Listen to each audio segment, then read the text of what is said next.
ये समझना कि क्या इम्पॉर्टेंट है क्या नहीं है। मुझे लगता है डेवलप्स विद टाइम। आप स्टार्टिंग में जब स्टार्ट करते हैं तो इतना समझ नहीं आता, बट आप 1 महीने 2 महीने बाद देखते हैं तो आपको वो खुद डेवलप हो जाता है। एंड उसे डेवलप करने का तरीका यही है कि आप you stick to the syllabus and PYQs of course.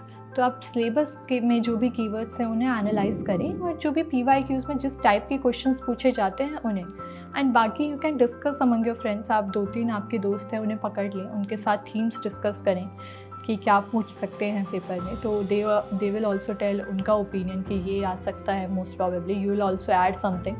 तो उससे भी आपको पता चलेगा क्या पढ़ना चाहिए नहीं पढ़ना चाहिए। बट 2 चीज़ें जो सबसे ज़्यादा हेल्प करेंगी, that is syllabus and PYQs।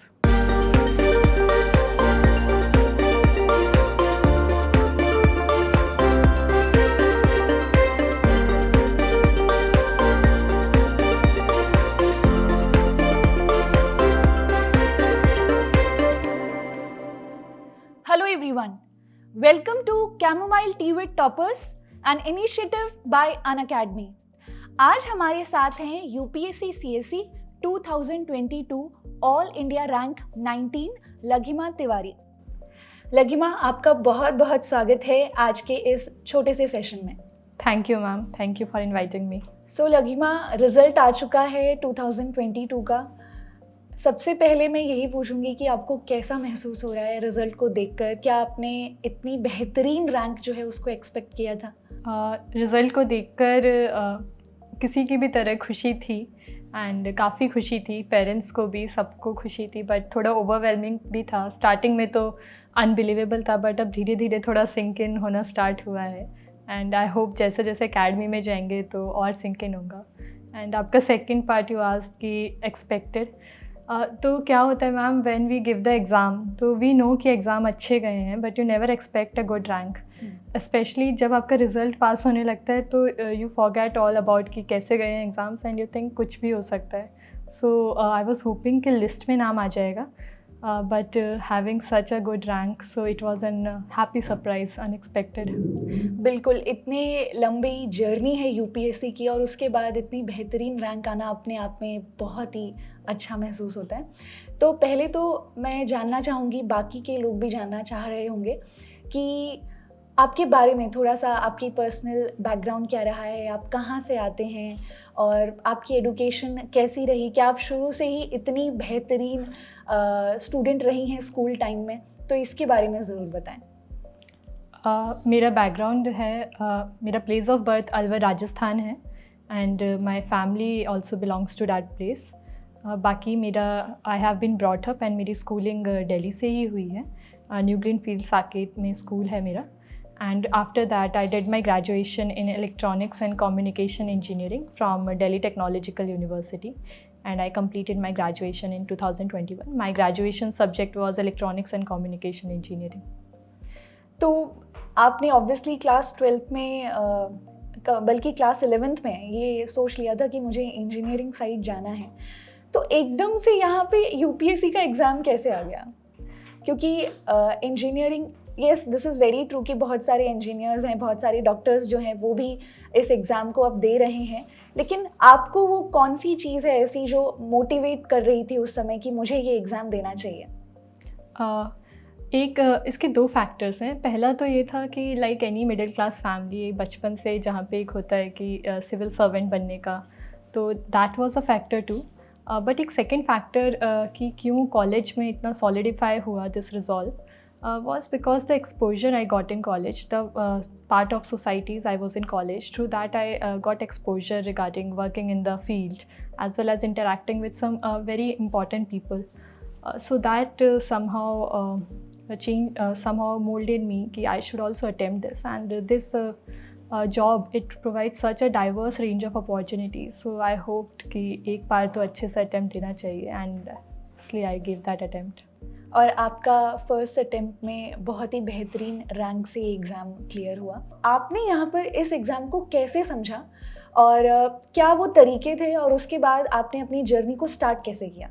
आपने बिल्कुल सही कहा कि ये एग्ज़ाम को समझना बहुत ज़रूरी है, एंड इनफैक्ट इस एग्ज़ाम में when you enter you should have very आपको क्लैरिटी होनी चाहिए दो चीज़ों को लेकर। पहला, why are you entering this exam, because इस एग्ज़ाम में आपको बहुत सारी स्टेजेस आएंगी when you will feel demotivated और यू विल फील कि I should not have entered. तो अगर आपका वो वाई वाला या क्यों वाला factor is strong, so you will get going. And secondly, other things like आप how will you do certain things, what will you read and etc. So वो overall strategy है, उसे filter out करना बहुत ज़रूरी है।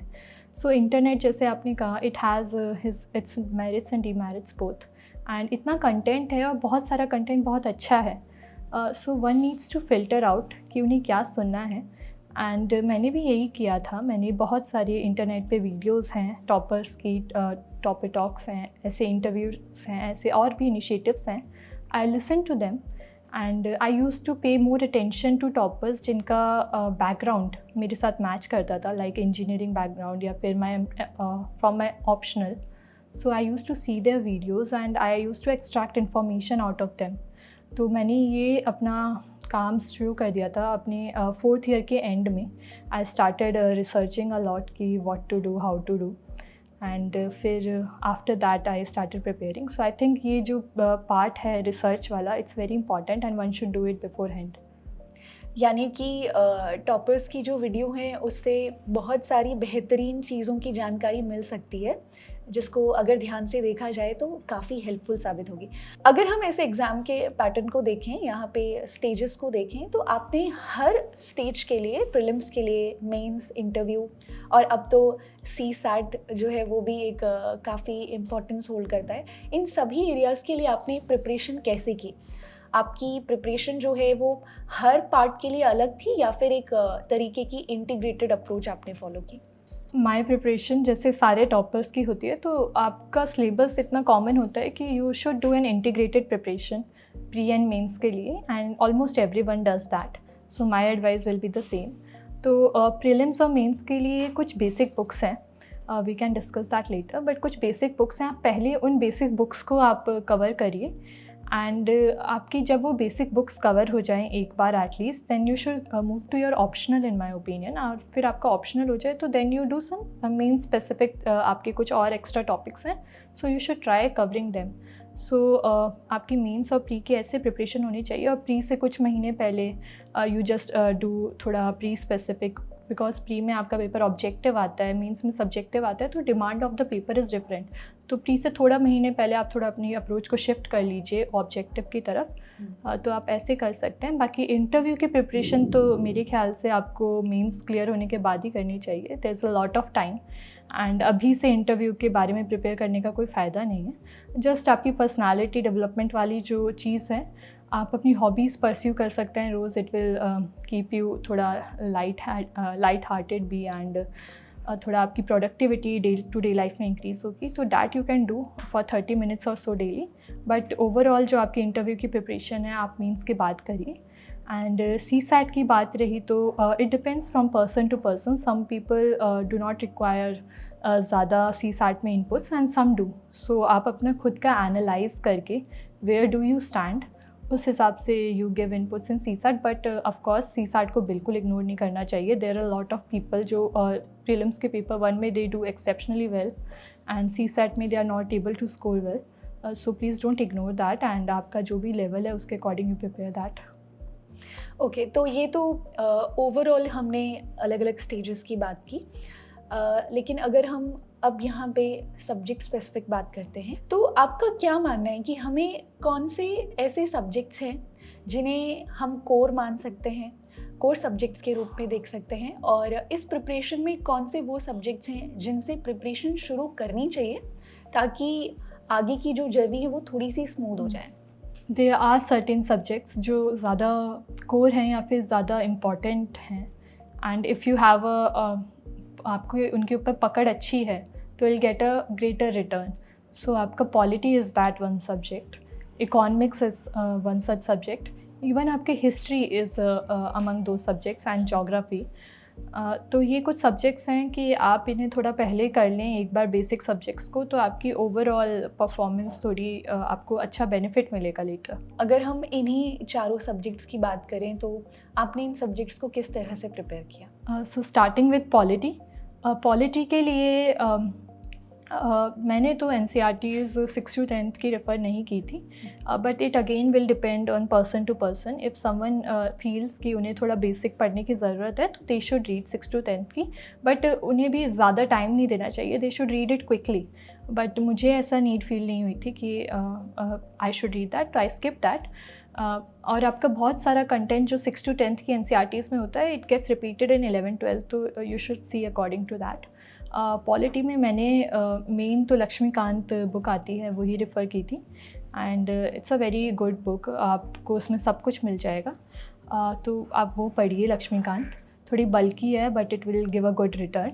तो प्री के लिए तो you can do that, and mains के लिए you have to make some specific notes based on आपका सिलेबस जो UPSC देती है. उसमें देयर आर सम कीवर्ड्स, तो आप उन कीवर्ड्स को देख के कुछ नोट्स बनाइए. Again there is a lot of material available, different coaching institutes का मटेरियल अवेलेबल है, तो आप उन्हें रेफ़र कर सकते हैं. You can refer to ARC reports also, and आप न्यूज़पेपर्स हो गए या फिर टॉपर्स कॉपीज़ हो गई, आप इंटरनेट पे रैंडम यूट्यूब वीडियोस देख के भी वो कंटेंट बना सकते हैं. तो you consolidate that content in polity. तो ये ओके.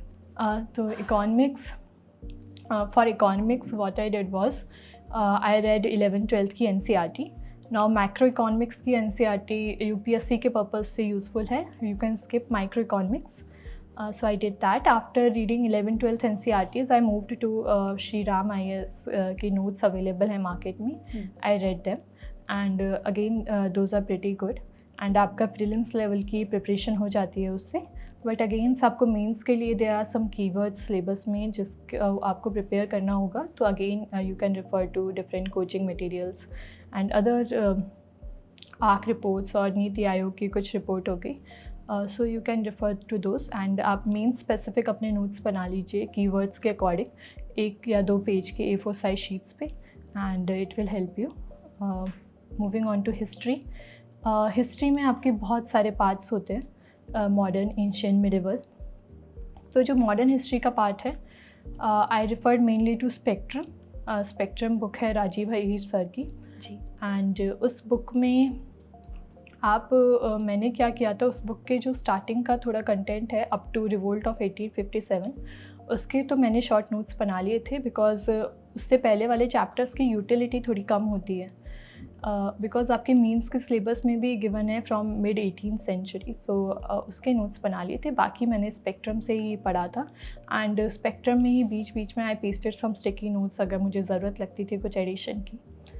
बाकी एंशिएंट एंड मिडिवल के लिए I refer to old NCERTs, and ancient and medieval के साथ आर्ट एंड कल्चर वाला पार्ट भी जॉइंट है. तो आर्ट एंड कल्चर के लिए फाइन आर्ट्स की एक 11th क्लास की बुक आती है, and also Nitin Singhania sir की एक आर्ट एंड कल्चर की बुक है. So it's a very big book, तो I didn't read it cover to cover. Instead मैंने उसके कुछ पार्ट्स, कुछ चैप्टर्स पढ़े थे. अराउंड 25% या 20% बुक आई रेड, वो वाली. तो दिस शुड हेल्प यू. बाकी world history and post independence history के लिए आई फील कि ये एरियाज़ ऐसे हैं जहाँ से या तो कभी एक भी क्वेश्चन नहीं आता है, या फिर आता भी है तो एक क्वेश्चन आता है. तो आई पर्सनली डेंट डिवोट ज़्यादा टाइम हियर, बिकॉज मुझे था कि इधर अगर आई स्पेंड टाइम तो इतना रिटर्न नहीं मिलेगा. So for that I just refer to some, for world history I refer to some coaching material, and for post independence India की हिस्ट्री I refer to Nitin Sangwan sir's notes, and I identified themes quickly in them. For like world history, there are themes like French Revolution, American Revolution, etc. So I made some quick keywords wale notes from here, and my objective was कि at least I should know कि कौन से year में American revolution हुआ था, कौन से year में फ्रेंच रेवोल्यूशन हुआ था. आई डेंट रीड बहुत डीप में जाकर ये दोनों सब्जेक्ट्स, एंड लकीली इनसे कोई क्वेश्चन भी नहीं आया था पेपर में. बट माई ऑब्जेक्टिव वॉज कि कुछ आता तो I would have covered it, जो भी मेरी लिमिटेड नॉलेज थी. तो ये कोर सब्जेक्ट्स जो हैं आपने इस प्रकार से कवर किए. And what about geography? Geography के लिए अगेन 11 12th की NCERT books are very good. आपकी 11 12th की NCERT बुक्स आप पढ़िए, एंड उसी को स्टिक करिए. मेन वही आपका बेस होगा. मेरे लिए पर्सनली फ़िज़िकल ज्योग्राफी थोड़ी मुश्किल थी समझना, तो I refer to some videos on internet and इसके लिए मृणाल सर के चैनल पे राज तनिल मैम की वीडियोस हैं, they are very good and कोई उन्हें देखता है तो काफ़ी अच्छे से आपको समझ आ जाएगा और आपकी मेमोरी में भी काफ़ी लंबे टाइम तक रहेगा, तो you can refer to them. G C. Leong भी एक बुक है, तो उसे मैंने बहुत क्विकली रेफ़र किया था कुछ टॉपिक्स के लिए, अगेन उसे कवर टू कवर नहीं पढ़ा था, तो आई थिंक ज्योग्राफी में इतना शुड डू। ओके, तो ये हमारे जो कोर सब्जेक्ट्स हैं वो हो गए। इनके साथ साथ कुछ छोटे सब्जेक्ट्स भी आपको देखने को मिलेंगे जो कहीं ना कहीं इन्हीं कोर सब्जेक्ट से जुड़े हुए हैं। जैसे हम मेंस में देखते हैं, हम यहाँ पे आईआर देखते हैं, हम सिक्योरिटी देखते हैं, हम एनवायरनमेंट जो है उसका पार्ट देखते हैं। तो ये जो छोटे टॉपिक्स हैं जो कहीं ना कहीं इन्हीं कोर सब्जेक्ट से जुड़ाव रखते हैं, आपने उनके ऊपर कैसे फोकस किया, उनको कैसे कवर किया? एनवायरनमेंट, जैसे आपने कहा, एनवायरनमेंट को मैं पर्सनली कोर ही मानती हूँ, क्योंकि एनवायरनमेंट का आपका प्रीलिम्स में भी काफ़ी मेजर कंटेंट आता है एंड मेंस में भी। तो एनवायरनमेंट के लिए आप एक कोई भी बुक उठा लीजिए, मेन आपका जो थोड़ा थियोरेटिकल स्टैटिक वाला पार्ट है वो कवर हो जाएगा। उसके लिए मैंने शंकर IAS रेफ़र की थी, बट अब एनवायरनमेंट से क्वेश्चंस इतने ज़्यादा करंट ओरिएंटेड आते हैं कि थोड़ी यूटिलिटी कम लगेगी, बट स्टिल अगर आपको रीड करना है तो you can read that book.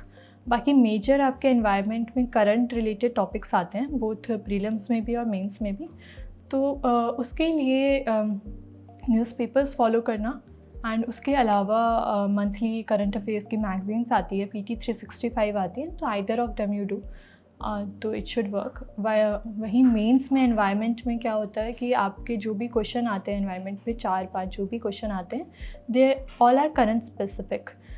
तो आप थोड़ा अपना 7-8 महीने पहले जो भी, या फिर 1 साल पहले जो भी न्यूज़ में रहे हैं एनवायरनमेंट रिलेटेड टॉपिक्स, आप उन पे थोड़ा नज़र रखिए। अगेन आपकी मंथली मैगजीन्स या फिर करंट अफेयर्स की कंपाइलेशंस मेंस 365 जो आती हैं, उनमें आप एनवायरनमेंट का पार्ट देखिए एंड जो भी न्यूज़ में रहा है उस पर ज़्यादा फोकस करिए।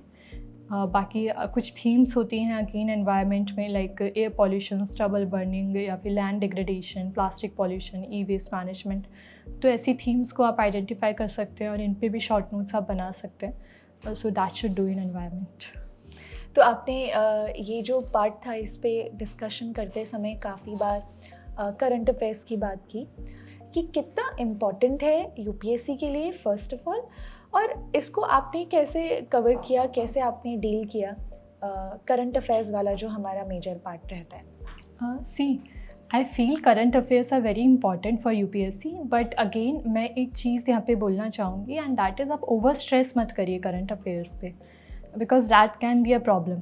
तो मेरी एक एडवाइस हमेशा यही रहेगी कि आप स्टैटिक पोर्शन की कॉस्ट पे कभी करंट अफेयर्स को मत रखिए आगे, एंड आपको करंट करना चाहिए बट उस पर बहुत ज़्यादा ओवर स्ट्रेस मत करिए। तो सी करंट अफेयर्स करने के तरीके हर किसी के अलग अलग हैं। I can just tell mind, and कुछ लोगों को ये सूट ना करे, तो बट वही है, आप करंट अफेयर्स करना हिट एंड ट्रायल से बहुत सीखते हैं। You learn and de learn, both things you do. So what I use to do was कि मैं रोज़ एक न्यूज़पेपर पढ़ती थी। I use to read the Hindu, and शुरू में ज़्यादा टाइम लगता है but I reduced it to 30 to 40 minutes, just 30 to 40 minutes. And उसको रीड करने का तरीका ये है कि आपके you don't read newspaper as a hobby, if you are reading for UPSC का पर्पस। आप क्या करोगे, आपका हर पेज न्यूज़पेपर का इम्पॉर्टेंट नहीं है, प्लस आपका हर पेज पे हर आर्टिकल भी इम्पॉर्टेंट नहीं है। तो आप क्विकली एक बार हेडलाइंस पढ़ लीजिए, और अगर आपको लगता है कि इम्पॉर्टेंट है तो देन ओनली रीड आपका बाकी पार्ट। बाकी एडिटोरियल्स, ऑपेड्स में भी हर एडिटोरियल, हर ऑपेड इम्पॉर्टेंट नहीं होता, तो आप अगर कुछ इम्पॉर्टेंट लगता है तो read it, otherwise leave it. तो मैं वही करती थी। मैंने न्यूज़पेपर से कभी बहुत ज़्यादा नोट्स नहीं बनाए, बट अगेन कुछ बहुत अच्छी केस स्टडी मिल जाती थी न्यूज़पेपर से, या फिर कुछ बहुत फैक्चुअल इन्फॉर्मेशन मिल जाती थी न्यूज़पेपर से जो प्रीलिम्स में आ सकती है, तो उसे मैं अपने ऑनलाइन एवरनोट पे नोट कर लेती थी। बहुत एक्सटेंसिव नोट्स नहीं बनाए मैंने न्यूज़पेपर से। What major I use to focus on was, मैं मंथली जो मैगजीन्स आती है करंट अफेयर्स की, विजन IAS की magazines I use to refer, and उस विजन IAS के मैगजीन्स को मैं अच्छे से पढ़ती थी, और मैंने उन मैगजीन्स को शॉर्टन कर लिया था अपने प्रीलिम्स स्पेसिफिक के लिए। सिर्फ प्रीलिम्स के लिए मैंने हर मैगज़ीन को अराउंड 5 to 6 पेजेस में शॉर्टन कर लिया था, but those notes were pre specific. तो प्री के टाइम पे मेरे 1 साल की जो मैगज़ीन्स थी वो 50-60 पेजेस के नोट्स में शॉर्टन हो गई थी। सो व्हाट आई डिड वाज कि मैंने वही 50-60 पेज प्री से पहले रिवाइज़ किए थे। But again it is debatable कि उनको पढ़ना असली प्री में काम आया नहीं आया। बट मुझे लगता है कि एक आपको पीस ऑफ माइंड रहता है कि चलो मैंने पढ़ लिया है मेरा करंट अफेयर्स तो वो डन है। बाकी उससे कुछ आया या नहीं आया वो अलग चीज़ है, बट आप एक पीस ऑफ माइंड के साथ जब एग्ज़ाम हॉल में एंटर करते हैं तो you have a certain confidence and you are able to solve question more properly. तो वो मैंने प्री के लिए किया था। बाकी मेंस के लिए जैसा आई सेड, आप वही 1 साल 8 महीने जो भी 10 महीने के आप करंट मंथली मैगजीन्स मैंने खोली थी एंड उसमें टॉपिक स्पेसिफिक जैसे एनवायरनमेंट हो गया या आईआर हो गया। तो जैसे if I am doing environment I just go to the index and मुझे कुछ इंपॉर्टेंट अगर लगता है तो I just cover that, not whole magazine. या फिर आईआर में अगर मुझे कुछ इंपॉर्टेंट लगता है, जैसे हमारे में श्रीलंका से रिलेटेड क्वेश्चन आया था, तो if I found something important तो I just cover that and skip the rest. तो I just did this approach in mains. बाकी इंटरव्यू के स्टेज पे I started reading 2 newspapers and current affairs ज़्यादा important हो जाते हैं इंटरव्यू के स्टेज पे। राइट। तो आपने जब भी यहाँ पे करंट अफेयर्स के बारे में बात की, एक चीज़ जो आपने कही इम्पॉर्टेंट लगे तो हम पढ़ें। यहाँ पे एस्पिरेंट्स जो हैं वो काफ़ी बार यही नहीं समझ पाते हैं कि अगर वो न्यूज़पेपर रीड कर रहे हैं तो इस पार्ट को स्किप करें या फिर उसको पढ़ लें। तो वो जो इम्पोर्टेंस है उसको समझने के लिए बहुत हद तक यहाँ पर हमारा जो सिलेबस है उसको समझना या PYQs को समझना, ये कितना ज़रूरी है? हाँ, ये बहुत आपने अच्छा क्वेश्चन पूछा एंड ये समझना कि क्या इम्पोर्टेंट है क्या नहीं है। मुझे लगता है डेवलप्स विद टाइम। आप स्टार्टिंग में जब स्टार्ट करते हैं तो इतना समझ नहीं आता, बट आप 1 महीने 2 महीने बाद देखते हैं तो आपको वो खुद डेवलप हो जाता है। एंड उसे डेवलप करने का तरीका यही है कि आप you stick to the syllabus and PYQs of course.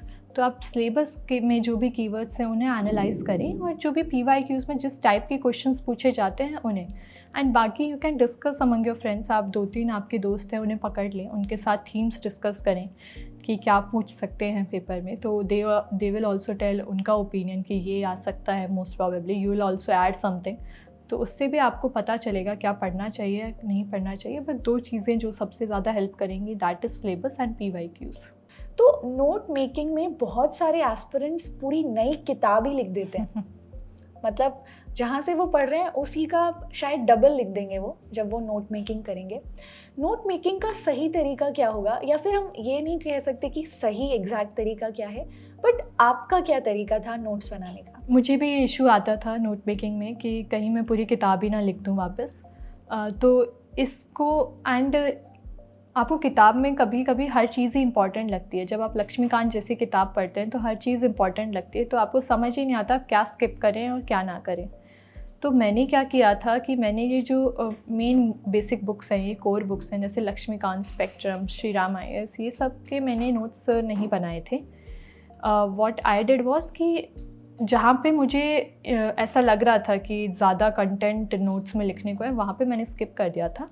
बाकी कुछ जगह मुझे लगा था कि नोट्स ज़्यादा मेरे लिए बेनिफिशियल होंगे। जैसे मैंने कहा था आपको, मैंने स्पेक्ट्रम की पूरी बुक के नोट्स नहीं बनाए थे, बस वो 1857 से पहले वाले जो 5-6 चैप्टर्स हैं, 4-5 चैप्टर्स जो हैं, सिर्फ उनके नोट्स बनाए थे। तो वो नोट्स, उस पार्ट के मेरे नोट्स मात्र 10 पेज के होंगे।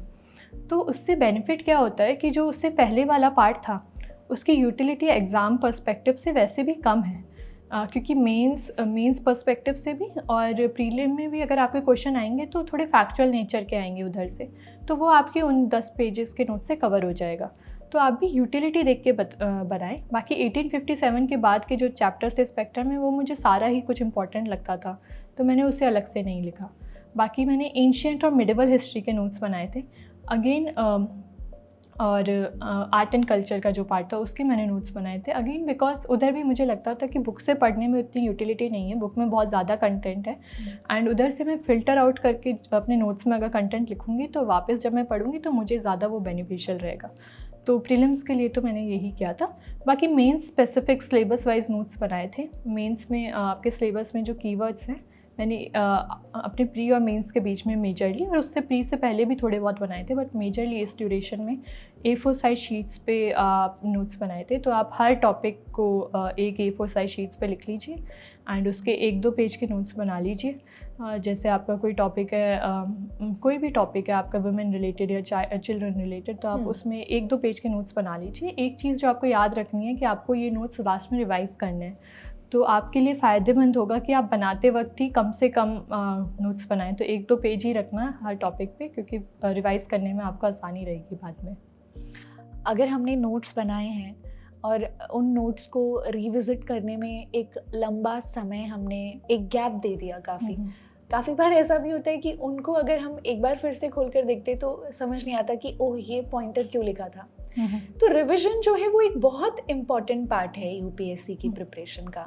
रिवीजन जो है उसकी फ्रीक्वेंसी क्या हो और कितने दिनों में रिवीजन सही रहता है, और आपका क्या तरीका रहा रिवीजन करने का? रिवीजन अगेन बहुत आपको सिलेबस भी कंप्लीट करना होता है और फिर आपको जो कंप्लीटेड है उसे रिवाइज भी करना होता है, तो बहुत डिफ़िकल्ट हो जाता है कभी कभी मैनेज करना, बट आप वही सीखते हैं जैसे आप प्रिपेयर करते हैं। और मैंने क्या किया था कि मेजरली मुझे ये फील हुआ था कि जब आप कई most of the toppers advice करते हैं कि पहली बार में जब आप पढ़ रहे हैं तो यू रीड क्विकली एंड फिर सेकेंड टाइम में यू रीड थोड़ा अच्छे से। तो मगर मेरा बचपन से ही ये तरीका था, मैं जब भी पढ़ती थी कि मैं पहले बार में ही बहुत अच्छे से पढ़ती थी, तो मैंने वही चीज़ फॉलो की थी। बट किसी को अगर अदरवाइज भी सूट करता है तो दे शुड डू दैट। तो जब मैं फर्स्ट रीडिंग ही करती थी, I use to do it very extensively, very like अच्छे से। स्टिल जब भी मैं फिर से सेकेंड बार जब भी वो बुक उठाती थी, तो वो जो सेकेंड बार वाली रिविज़न होता है ना, वो सबसे डिफ़िकल्ट होता है, क्योंकि अभी तक आपने एक ही बार पढ़ा है तो दूसरी बार पढ़ने पे रिकॉल नहीं होती हैं चीज़ें। तो जब आप थोड़ा फेथ कॉन्फिडेंस से वो सेकेंड बार वाला कर लीजिए, एंड आई एश्योर यू कि आप जैसे थर्ड बार पे मूव करेंगे ना, वो रिवीजन आपका थोड़ा ईजियर होगा। फिर वो कंप्लीट होगा तो आप फोर्थ बार जब मूव करेंगे तो वो और भी ईजियर होगा। तो ऐसे ऐसे जैसे जैसे आपकी साइकिल प्रोग्रेस करती जाएगी, रिवीजन विल गेट ईजियर। तो वो सेकेंड बार वाला जो रिवीजन है, कईयों के लिए वो थर्ड बार वाला भी हो सकता है, उसको थोड़ा टाइम दे के अच्छे से करिए, थोड़ा विश्वास रखिए कि नहीं आगे जो दोबारा करेंगे तो हो जाएगा सही। बाकी एक चीज़ जो आई यूज़ टू फॉलो वॉज कि आप जब भी कोई बुक या फिर कोई नोट्स रिवाइज करते हैं, पूरी की पूरी मैं नहीं करती थी। मैं क्या करती थी, कुछ बुक के कुछ पार्ट्स होते हैं जो मुझे हमेशा याद रहते थे, which are in my memory, and कुछ पार्ट्स होते हैं जो मैं ज़्यादा जल्दी भूल जाती थी।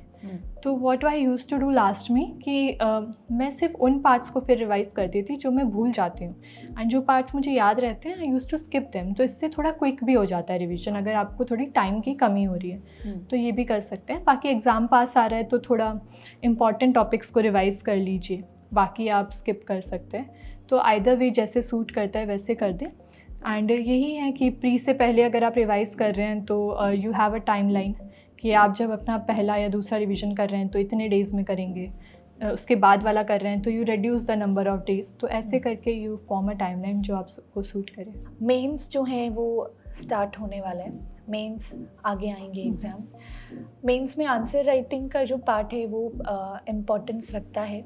हमने नोट्स भी बनाए, हमने उनको रिवाइज भी किया, लेकिन उस दिन यहाँ पर जो आपके पास प्रश्न पत्र होता है, क्वेश्चन पेपर होता है सामने, वो जो भी नॉलेज, जो भी पढ़ाई हमने की होती है, वो सारी इन्फॉर्मेशन को रिकॉल करना और पेपर पर उतारना, और वो भी सीमित समय में। तो आंसर राइटिंग प्रैक्टिस जो है वो इसीलिए काफ़ी इम्पॉर्टेंट हो जाती है। लेकिन काफ़ी सारे एस्पिरेंट्स जो हैं वो, क्योंकि उनको थोड़ा सा फोमो फील होता है, तो वो सोचते हैं कि डे 1 से आंसर राइटिंग जो है वो स्टार्ट कर दें। आंसर राइटिंग की क्या अप्रोच होनी चाहिए, किस प्रकार से उसको प्रैक्टिस किया जाए, और क्योंकि आप इस जर्नी से खुद गुजरी हैं तो थोड़ा सा एस्पिरेंट को ज़रूर बताएं इस बारे में कि डे 1 से आंसर राइटिंग जो है वो हो भी सकती है या नहीं। फोमो जैसे आपने टर्म यूज़ किया, फोमो होता है, लोगों को लगता है कि आंसर राइटिंग पे बहुत फोकस हो रहा है, and it is focus right भी है, गलत नहीं है वो फोकस। बट मैंने कभी डे 1 से आंसर राइटिंग नहीं की, बिकॉज सिंपल सा रीज़न है, जब मुझे कुछ आता ही नहीं तो मैं लिखूँगी क्या। तो बेमतलब में लिखने का कोई सेंस नहीं था, तो I did not do first day से।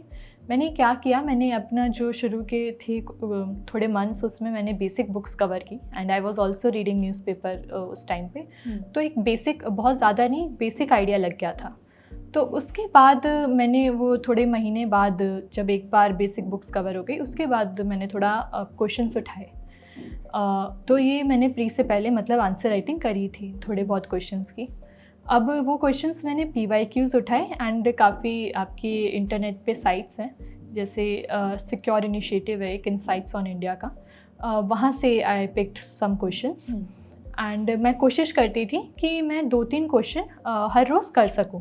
अब मैंने मतलब चाहा तो ये था, but I was not very regular या uniform in this, but still मैंने वो 1-2 महीने थोड़ा इरेगुलरली वो 2-3 क्वेश्चन करने की कोशिश की एंड ऑनेस्टली वो काफ़ी बेकार आंसर्स थे, बिकॉज आप स्टार्ट कर रहे थे।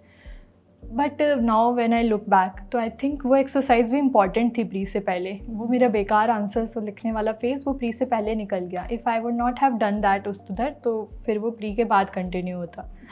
तो आई डिड लर्न समथिंग उधर भी। टाइम भी ज़्यादा लगता है आंसर राइटिंग में जब आप शुरू करते हैं। तो मगर मेन आंसर राइटिंग मैंने जो की थी वो प्रीलिम्स और मेंस के बीच में ही की थी। उसमें मैं again PYQs I use to do, try to do, हफ्ते में 4 या 5 दिन I use to do 2-3 PYQs and उसके अलावा mock test I had purchased, वो आई यूज़ टू सॉल्व। तो आंसर राइटिंग में मेरा मेन जो एक फैक्टर था कमज़ोरी, वो था टाइम मैनेजमेंट। टाइम मैनेजमेंट का इशू मुझे फेस होता था। तो शुरू में जो 10 मार्कर्स होते हैं, I use to take 15 to 20 minutes to write them, which is a lot of time.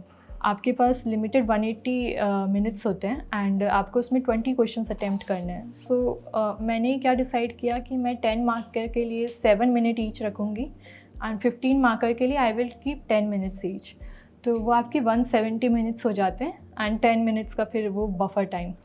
तो I try to stick to that. मैं टाइमर या स्टॉप वॉच करके आंसर्स लिखने लगी एंड ये शॉर्ट टाइमलाइन तो थी दिमाग में, उसके अलावा एक ब्रॉड टाइमलाइन भी रहती थी कि आधे घंटे में 4 10 मार्कर्स करने हैं, तो वो 28 मिनट्स में।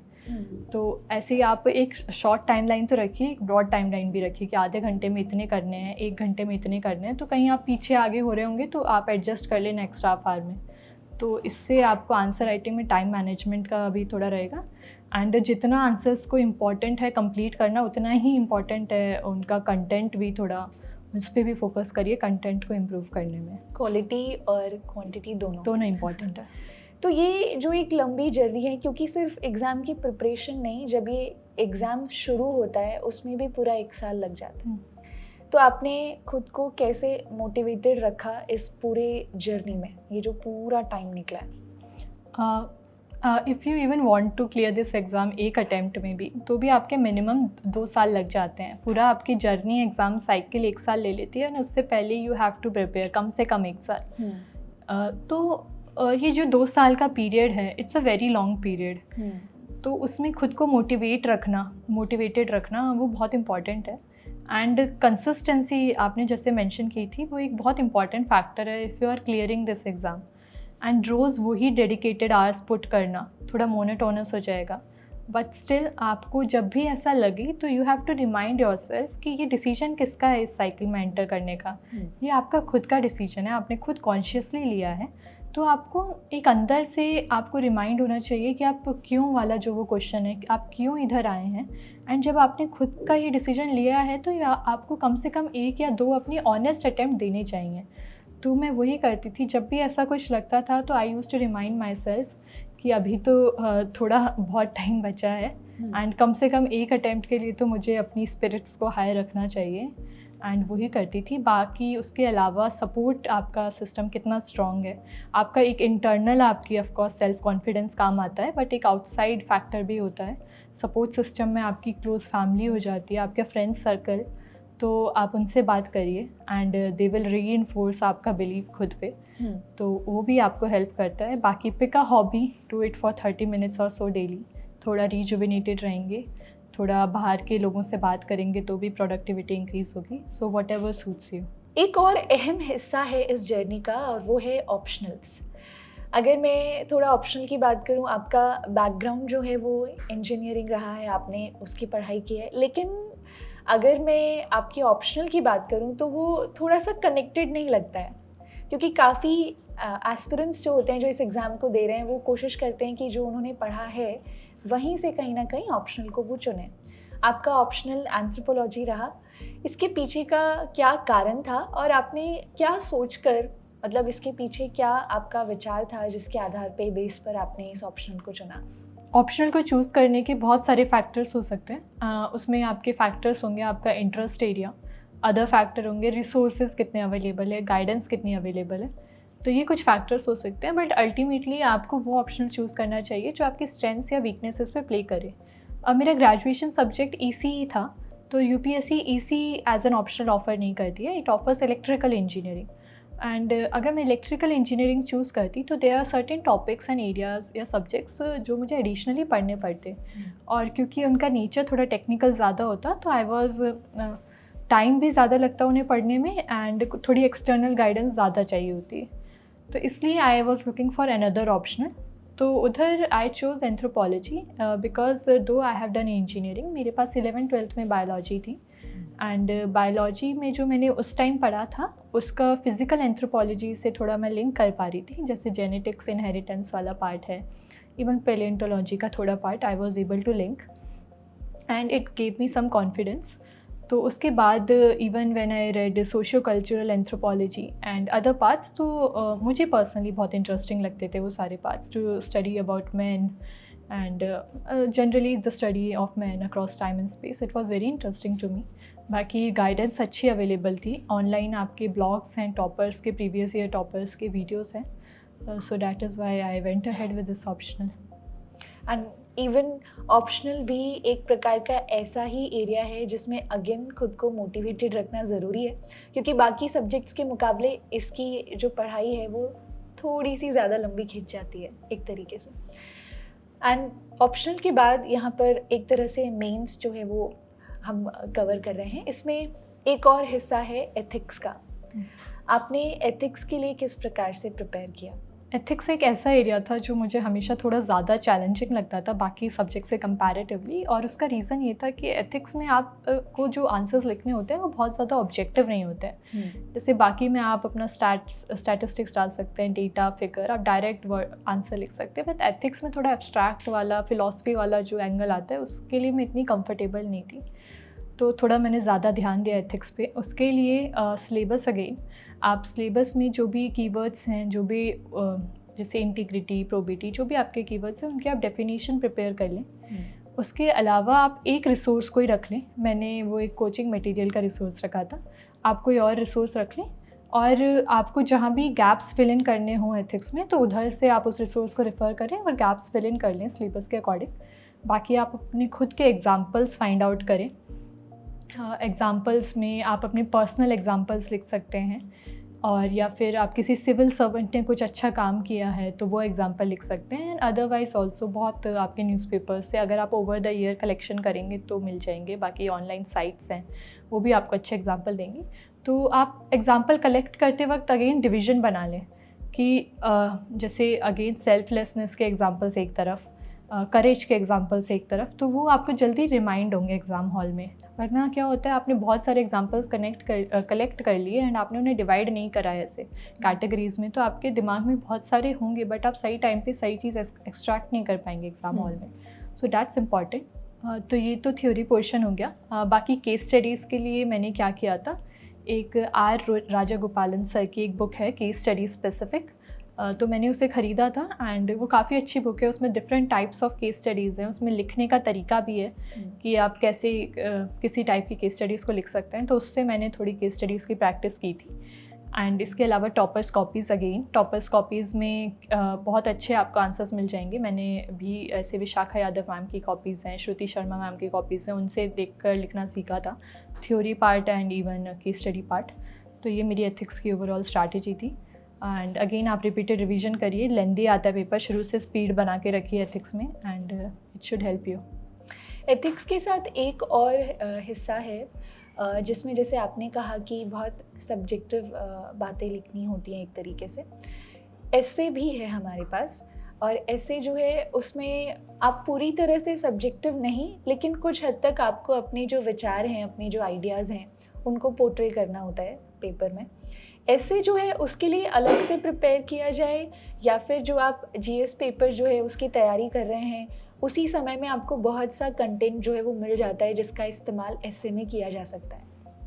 आपने ऐसे का क्वेश्चन पूछा तो उस आंसर करने से पहले मैं एक डिस्क्लेमर देना चाहूँगी। आई हैव जस्ट स्कोर्ड ऐसे में 95 marks, so I might not be the best person जिससे आप ऐसे के बारे में पूछें, but still I will give what I have done.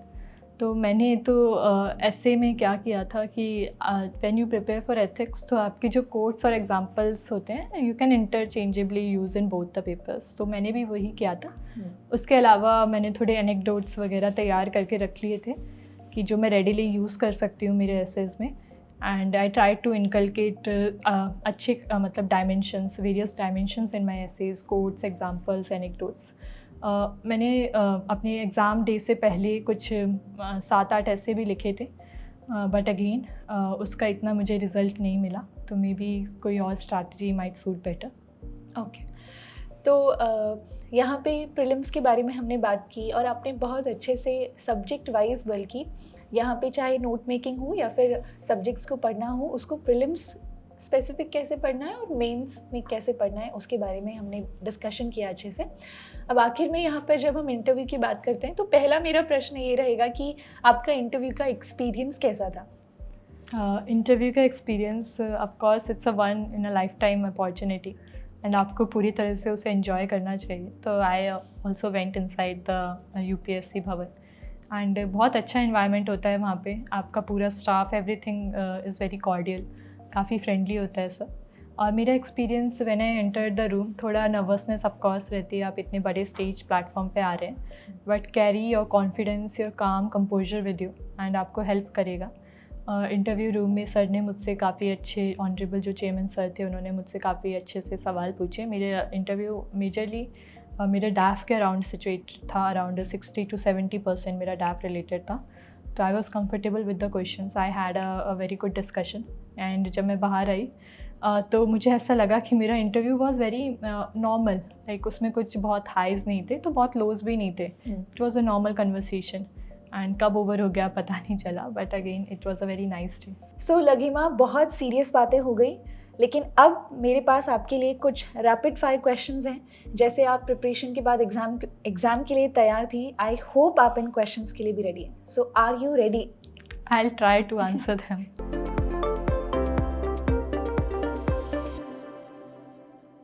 Okay, पहला क्वेश्चन है, if you had to change your name, what would your new name would be and why would you choose that name? I would not like to change my name, मेरा name काफ़ी unique है and I am happy with that. What is the most interesting thing you have read or seen this year?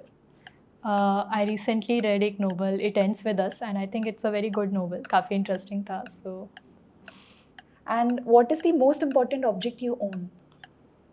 most important, I say phone, because phone के बिना तो अब थोड़ा incomplete हो जाती है सबकी life. What job would be absolutely horrible at? I think dancing. I am not a good dancer. What movie has everyone else seen but you haven't? बहुत पॉपुलर मूवीज़ है लाइक पठान, तो अभी जैसे प्रिपरेशन था तो थोड़ा नहीं देख पाए। What is your dream job and what makes it so amazing? I think dream job यही थी and I have gotten it. And what makes it so amazing is the diverse range of opportunities या exposure जो आपको मिलता है from the field to the policy making. So I think it will be amazing and I'll learn a lot in the coming years.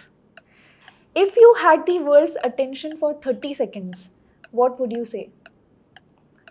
I will just say कि whatever you are doing, in whatever field, आप उसमें अपना 100% दें, अपना best दें, and आपको success ज़रूर मिलेगी if you give your 100% and no matter what the result, आपको एक सेल्फ सेटिस्फैक्शन हमेशा रहेगा।